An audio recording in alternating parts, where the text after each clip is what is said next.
C'est la conclusion du salon, Jérôme Riff. On peut dire que ce fut une très belle édition. La tendance est confirmée aujourd'hui. Une édition record. Plus de 20 000 visiteurs.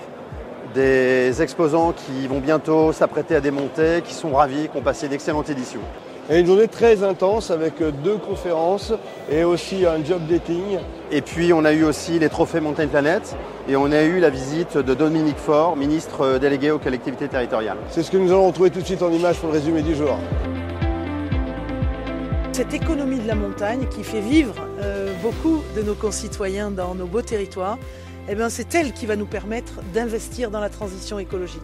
Et donc ces 2 enjeux, nous allons les maintenir, continuer cette économie de la montagne, accélérer le tourisme 4 saisons, les filières bois, les filières agroalimentaires, cette diversification de l'économie et en même temps cette diversification du tourisme, ce tourisme 4 saisons. Innovation, c'est une expérience qui s'appelle AeroLive, qui a été mise en œuvre à La Plagne et qui donne naissance à une gamme de cabines baptisée Skyrider qui permet de voyager sur une télécabine sans vitrage et sans plancher. Donc une expérience de sensations fortes, unique au monde avec un panorama exceptionnel. Adopt un spot, c'est en fait l'engagement de petits groupes qui vont s'engager à ramasser des déchets pendant 2 fois par an, pendant 3 ans, sur le même périmètre, avec le même nombre de personnes et qui vont faire remonter les informations de la caractérisation des types de déchets ramassés pour que derrière, on puisse voir l'évolution un petit peu de la pollution et mettre en place des campagnes de communication. Est-ce que c'est plutôt vers les mégots? Est-ce que c'est vers les restaurateurs? Est-ce que c'est vers le bâtiment, ceux qui font les chantiers ou l'événementiel? Notre innovation qui est un frein magnéto-centrifuge qui va servir pour de la tyrolienne à virage et d'autres applications bien entendu, qui nous permettra d'atteindre des fortes vitesses avec des gros poids et surtout de la très très grande longueur sans échauffement.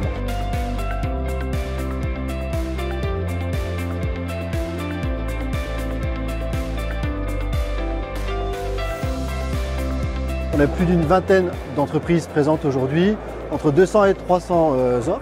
J'ai toujours été fasciné par l'industrie de la montagne et rencontré notamment toutes les sociétés françaises qui ont une expertise dans ce milieu. Et c'est le salon ou jamais pour rencontrer toutes ces personnes-là. C'est un moyen très intéressant de pouvoir rencontrer les candidats en direct. Donc c'était une opportunité d'être ici. Et ben c'est plutôt appréciable parce qu'on peut rencontrer justement les candidats en face à face, ce qui change un peu du téléphone dans un premier temps. Même si ça aboutit pas forcément dans l'immédiat avec un poste ou une mission, c'est enrichissant, c'est toujours enrichissant de pouvoir participer et je trouve que c'est une très bonne initiative d'avoir organisé ça.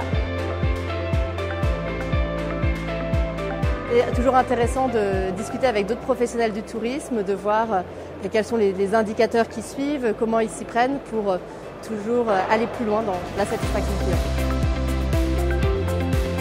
Et cette conférence, l'objectif c'était vraiment de présenter ce nouveau référentiel. Avant d'arriver à élaborer ce rapport de durabilité, il va falloir travailler sur la stratégie de l'entreprise, comment elle intègre la durabilité, donc au sens de développement durable, c'est-à-dire tous les critères ESG, environnement, sociaux, et gouvernance dans sa stratégie sur une dizaine de critères qui sont obligatoires.